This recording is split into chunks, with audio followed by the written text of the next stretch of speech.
नमस्कार दोस्तों, all TT channel पे आपका फिर से एक बार स्वागत है। आज मैं फिर से आप लोगों के बीच में नागरिक शास्त्र सिविक्स का दूसरा पार्ट लेकर के उपस्थित हुआ हूँ।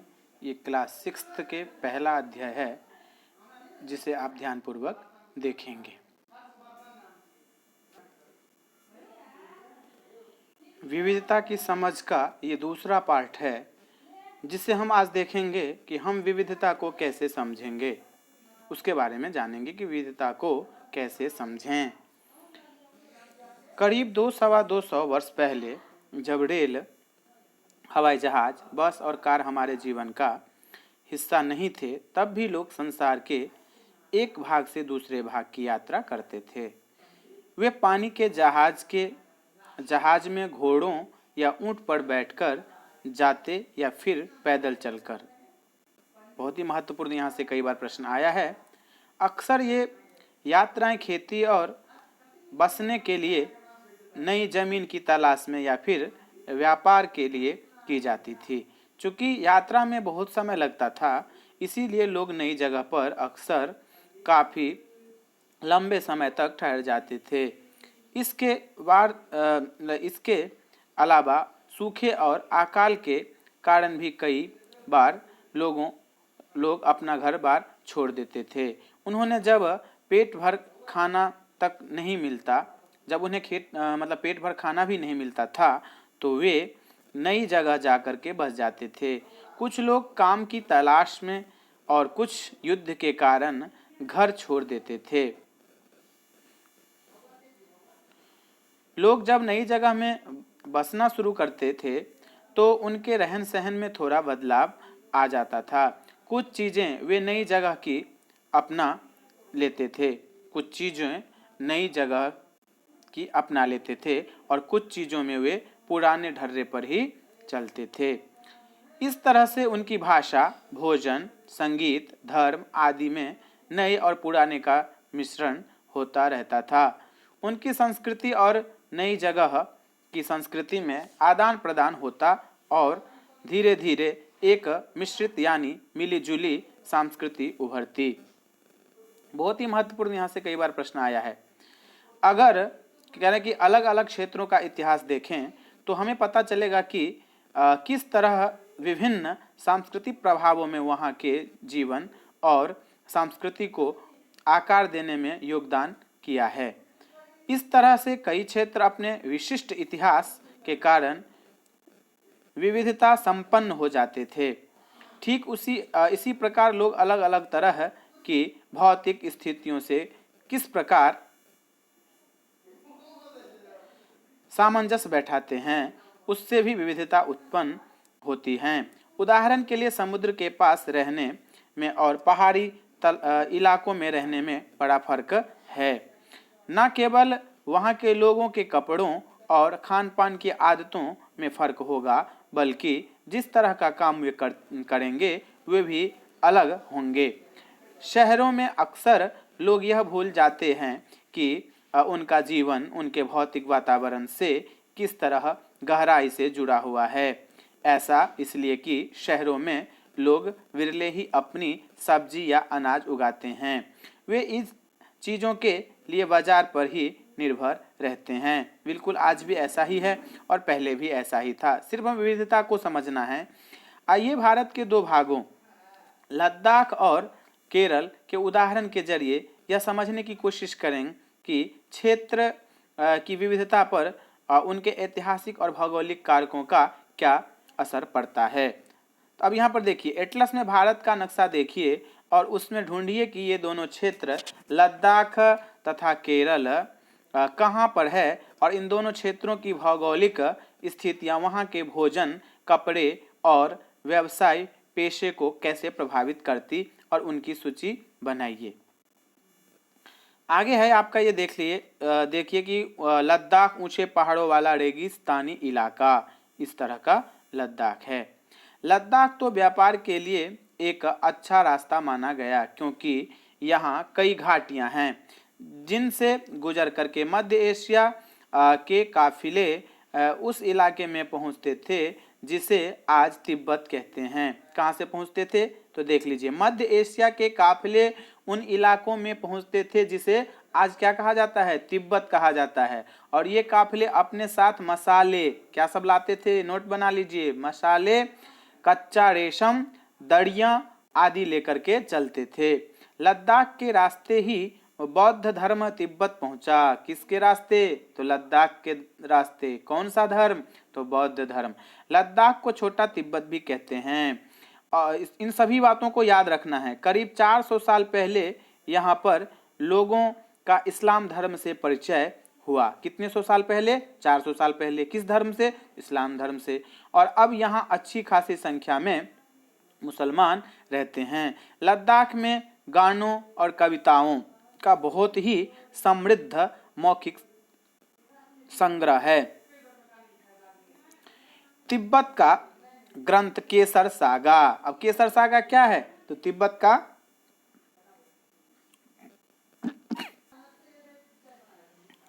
यहाँ पर तिब्बत के ग्रंथ केसर सागा का मतलब वर्णन आया है। ये केसर सागा लद्दाख में काफी प्रचलित है। केसर सागा क्या है, तो ये ग्रंथ है। और उसके बाद कहना है कि उसके स्थानीय रूप को मुसलमान और बौद्ध दोनों ही लोग गाते हैं और उस पर नाटक खेलते हैं। किस पर, तो केसर सागा ग्रंथ पर। अब यहाँ पर देखिए, पश्मीना शॉल बुनती हुई औरतें। ये पश्मीना क्या है, तो एक प्रकार का शॉल है। इसे भी आप लोग नहीं भूलेंगे, क्योंकि बहुत ही यहाँ से कई बार महत्वपूर्ण प्रश्न आया है। अब देखिए, यहाँ पर एक चीज मैं आपको और बता दूं। अब हमने यहाँ तक तो देख लिया कि मुसलमान और बौद्ध दोनों ही लोग गाते हैं और उस पर नाटक भी खेलते हैं। ये केसर सागा ग्रंथ था। लेकिन अब हम लद्दाख के बारे में देखते हैं। जम्मू और कश्मीर के पूर्वी हिस्से में पहाड़ियों में बसा एक रेगिस्तान इलाका है और यहाँ पर बहुत ही कम खेती संभव है, क्योंकि इस क्षेत्र में बारिश बिल्कुल नहीं होती और यह इलाका हर वर्ष काफ़ी लंबे समय तक बर्फ से ढका रहता है। इस क्षेत्र में बहुत ही कम पेड़ उग पाते हैं। पीने के पानी के लिए लोग गर्मी के महीनों से पिघलने वाली बर्फ पर निर्भर करते हैं। यहाँ के लोग एक खास किस्म की बकरी पालते हैं जिससे पश्मीना ऊन मिलता है और यह ऊन कीमती है, इसीलिए पश्मीना शॉल बड़ी ही महंगी होती हैं। मैंने अभी पश्मीना शॉल आप लोगों को दिखाया था। लद्दाख के लोग बड़ी ही सावधानी से इस ऊन को इकट्ठा करके कश्मीर के व्यापारियों को बेच देते हैं और मुख्यतः कश्मीर में ही पश्मीना शॉलें बुनी जाती हैं। यहाँ के लोग दूध से बने पदार्थ जैसे मक्खन, चीज, खास तरह का छेना एवं मांस खाते हैं। अब कौन कौन सी चीज खाते हैं, इसका भी एक सूची बना लीजिए। हर एक परिवार के पास कुछ गाय, बकरी, याक होती हैं। रेगिस्तान होने का यह मतलब नहीं कि व्यापारी यहाँ आने के लिए आकर्षित नहीं हुए। बहुत ही महत्वपूर्ण जगह है, इनके बारे में आपको जानकारी रखना बहुत जरूरी है। आगे हम अब केरल के बारे में जानते हैं।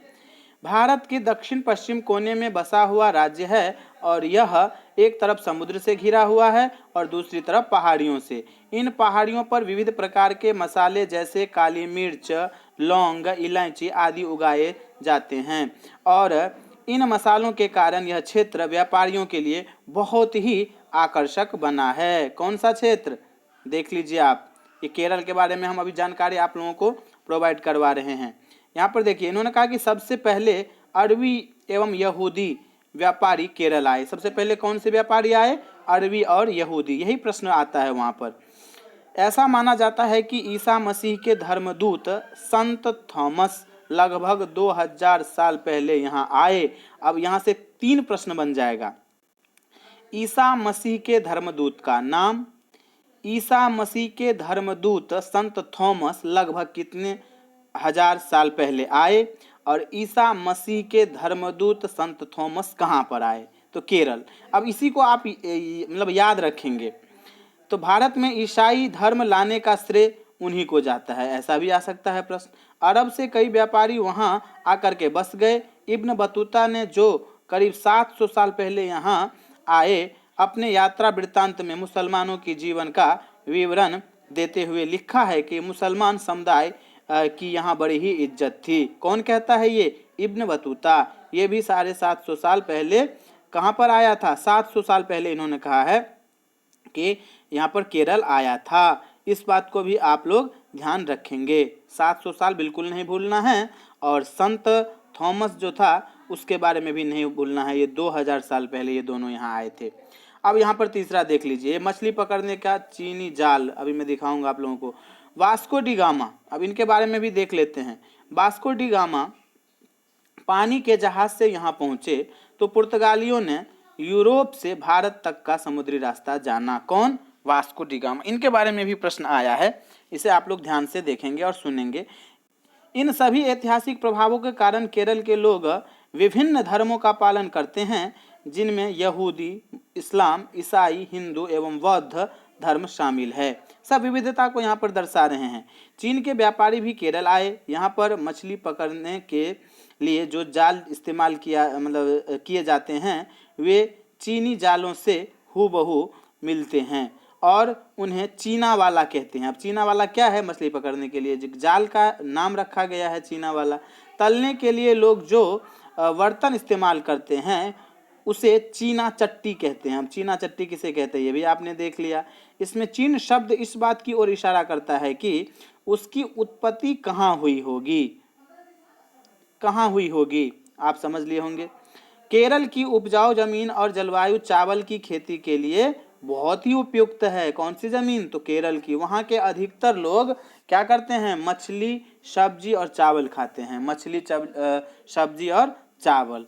अब यहाँ पर मैं इसी के लिए जाल दिखा रहा था आपको, आप देख लीजिए। ये मछली पकड़ने का चीनी जाल है, इस तरह से बनाया जाता है। और आगे देखिए, यहाँ पर एक बहुत ही ये केरल में मनाए जाने वाले त्योहार ओणम। ओणम कहाँ मनाया जाता है? केरल में। एक विशेष आकर्षण है नाव प्रतियोगिता। ये नाव प्रतियोगिता हो रहा है, कहाँ पर हो रहा है? तो केरल में। और कौन सी त्योहार पर? तो ओणम पर। इसे आप लोग बिल्कुल नहीं भूलेंगे, यहाँ से प्रश्न आता है। अब यहाँ देखिए, जहाँ केरल और लद्दाख की भौगोलिक स्थितियाँ एक दूसरे से बिल्कुल अलग है, वहीं हम यह भी देखते हैं कि दोनों क्षेत्रों के इतिहास में एक ही प्रकार के सांस्कृतिक प्रभाव है और दोनों ही क्षेत्र को चीन और अरब से आने वाले व्यापारियों ने प्रभावित किया। जहाँ केरल की भौगोलिक स्थिति ने मसालों की खेती संभव बनाई, वहीं लद्दाख की विशेष भौगोलिक स्थिति और ऊन ने व्यापारियों को अपनी ओर खींचा। इस तरह पता चलता है कि किसी भी क्षेत्र के सांस्कृतिक जीवन का उनके इतिहास और भूगोल से प्रायः गहरा रिश्ता होता है। बिल्कुल सही बात है। अब यहाँ पर देखिए, विविध संस्कृतियों का प्रभाव केवल बीते हुए कल की बात नहीं है। हमारे वर्तमान जीवन का आधार ही काम के लिए एक जगह से दूसरी जगह जाना है। हर एक कदम के साथ हमारे संस्कृति, रीति रिवाज और जीने का तरीका धीरे धीरे उस नए क्षेत्र का हिस्सा बन जाते हैं जहां हम पहुंचते हैं। ठीक इसी तरह अपने पड़ोस में हम अलग अलग समुदायों के लोगों के साथ रहते हैं। अपने रोजमर्रा के जीवन में हम मिलजुल करके काम करते हैं और एक दूसरे के रीति रिवाज और परंपराओं में घुल मिल जाते हैं। क्या होता है? आपस में घुल मिल जाते हैं। अब देखिए, यहाँ पर जो इन्होंने कहा है कि बहुत ही महत्वपूर्ण यहाँ पर एक टॉपिक आता है, विविधता में एकता। क्या है? विविधता में एकता। भारत की विविधता या अनेकता को उसकी ताकत का स्रोत माना गया है। जब अंग्रेजों का भारत पर राज था तो विभिन्न धर्म, भाषा और क्षेत्र की महिलाओं और पुरुषों ने अंग्रेजों के खिलाफ मिलकर के लड़ाई लड़ी थी। भारत के स्वतंत्रता संग्राम में अलग अलग परिवेशों के लोग शामिल हुए थे। उन्होंने एकजुट होकर के आंदोलन किया, इकट्ठे जेल गए और अंग्रेजों का अलग अलग तरीकों से विरोध किया। अंग्रेजों ने सोचा था कि वे भारत के लोगों में फूट डाल सकते हैं क्योंकि उनमें काफ़ी विविधताएं हैं और इस तरह उनका राज चलता रहेगा। मगर लोगों ने दिखला दिया कि वे एक दूसरे से चाहे कितने ही भिन्न हों, अंग्रेजों के खिलाफ लड़ी जाने वाली लड़ाई में वे सब एक थे। अब इस तरह से आपको भी ये विविधता वाली जो चैप्टर है उसका कारण ही यही है। अब यहाँ पर एक देखिए, इन्होंने गीत लिखा है, दिन खून के हमारे प्यारे न भूल जाना, खुशियों में अपनी हम पर आंसू बहा के जाना। उसके बाद है, सैयाद ने हमारे चुन चुन के फूल तोड़े, वीरान इस चमन में कोई गुल खिला के जाना, दिन खून के हमारे प्यारे न भूल जाना। इसी प्रकार से आप इस गीत को जो है अपने आप में स्मरण कीजिए। बहुत ही रोचक मतलब गाना है ये, अच्छा लगेगा आपको। आगे हम देखते हैं, स्वतंत्रता दिवस के अवसर पर भाषण देते हुए पंडित जवाहरलाल नेहरू। ये देखिए कहाँ पर, लाल किला।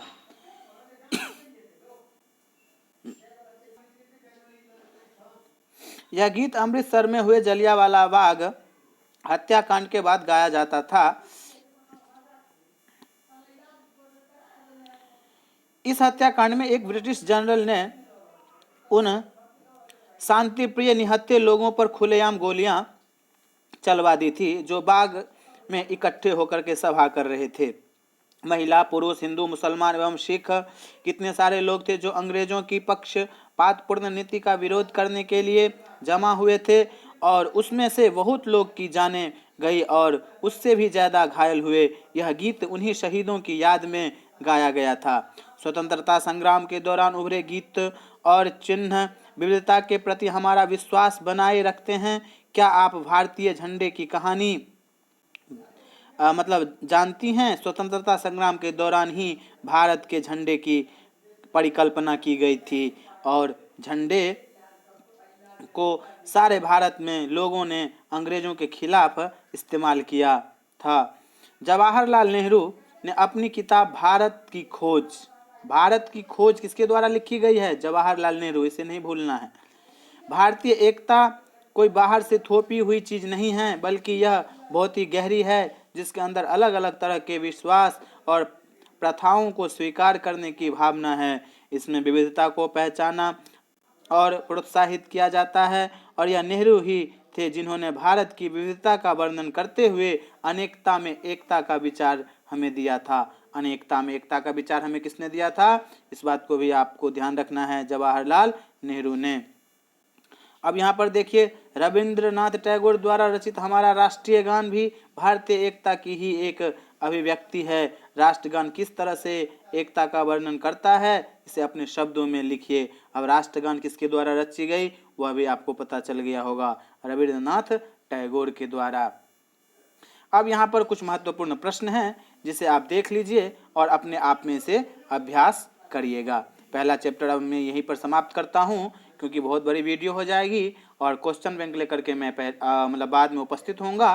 तो आज के लिए इतना ही। चैनल को सब्सक्राइब करें, लाइक करें, अपने दोस्तों में शेयर करें। धन्यवाद।